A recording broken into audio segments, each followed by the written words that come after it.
26 जून को 3 लोकसभा और 7 विधानसभा सीटों पर उपचुनाव के नतीजे आए, जिनमें से बीजेपी ने यूपी की 2 लोकसभा सीटों रामपुर और आजमगढ़ पर जीत हासिल की। वहीं पंजाब की संगरूर लोकसभा सीट पर शिरोमणि अकाली दल के सिमरनजीत सिंह मान ने परचम लहराया। लेकिन इन सभी सीटों में सबसे दिलचस्प मुकाबला यूपी की रामपुर और आजमगढ़ सीटों पर देखने को मिला। आजमगढ़ से बीजेपी प्रत्याशी और भोजपुरी फिल्मों के सुपरस्टार दिनेश लाल यादव यानी निरहुआ ने अखिलेश यादव के चचेरे भाई धर्मेंद्र यादव को 8,679 वोटों से हराया। तो वहीं रामपुर सीट से समाजवादी पार्टी नेता आजम खान के करीबी आसिम रजा को बीजेपी के घनश्याम सिंह लोधी ने 42,192 वोटों से पटकनी दे दी। यूपी की दोनों सीटें जिन्हें समाजवादी पार्टी का गढ़ माना जाता था, वो अब सपा के हाथों से फिसल गई हैं। उन पर अब बीजेपी का कब्जा है। हार के बाद समाजवादी पार्टी नेताओं की तरफ से अलग अलग प्रतिक्रियाएं सामने आई, लेकिन सबसे दिलचस्प सपा नेता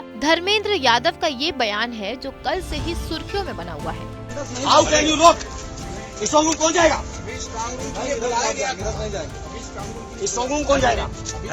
दरअसल मतगणना के दौरान धर्मेंद्र यादव को शंका हुई कि काउंटिंग सेंटर पर कुछ गड़बड़ चल रहा है, तो उन्होंने स्ट्रांग रूम के अंदर जाने की कोशिश की। सुरक्षा में मौजूद पुलिसकर्मी ने जब उन्हें रोका तो वो बिफर पड़े और रौबदार आवाज में बोले, हाउ कैन यू रोक? स्ट्रांग रूम में कौन जाएगा? बस फिर क्या था। उनके इस बयान को लेकर सोशल मीडिया पर मीम्स की बौछार हो गई। किसी ने धर्मेंद्र यादव को इंग्लिश टीचर बनने की सलाह दे डाली, तो किसी ने कहा कि ऐसी अंग्रेजी सुनकर यूपी पुलिस अपनी हंसी कैसे रोक लेती है। हालांकि देर शाम तक धर्मेंद्र यादव ने ट्वीट कर अपनी हार स्वीकार ली, लेकिन सोशल मीडिया पर उनका ये बयान खूब चर्चा में है। वहीं समाजवादी पार्टी के प्रत्याशी आसिम रजा की हार पर जब आजम खान से सवाल पूछे गए तो वो बिफर पड़े। जो चुनावी नतीजा है, जिस तरीके से तैयारियां चुनावी नतीजे कहाँ है? चुनाव था ही कहाँ?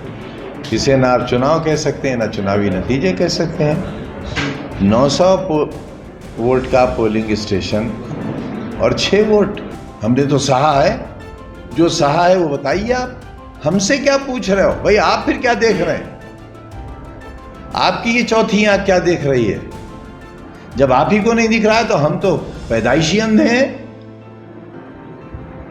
हमें क्या दिखेगा? और अंधों ने चश्मा भी लगा रखा है।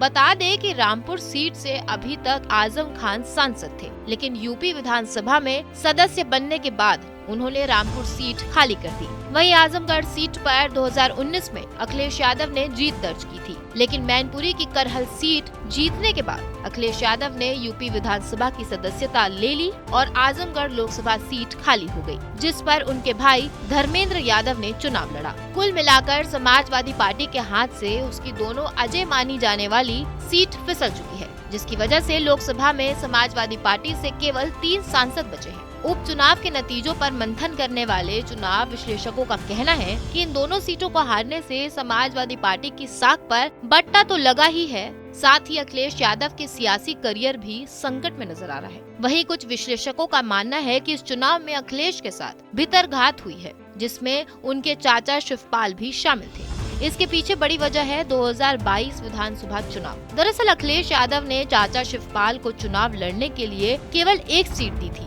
जिससे शिवपाल खासा नाराज थे। हो सकता है कि अखिलेश को सबक सिखाने के लिए उन्होंने भितरघात की हो। खैर वजह कोई भी हो, इन दोनों सीटों को खो देने से समाजवादी पार्टी का भविष्य अंधेरे में जरूर लटक गया है। हमारी इस रिपोर्ट पर आपकी क्या राय है? कमेंट के जरिए जरूर बताइए। बाकी देश और दुनिया से जुड़ी तमाम बड़ी खबरों के लिए सब्सक्राइब करिए आपका YouTube चैनल नो दिस।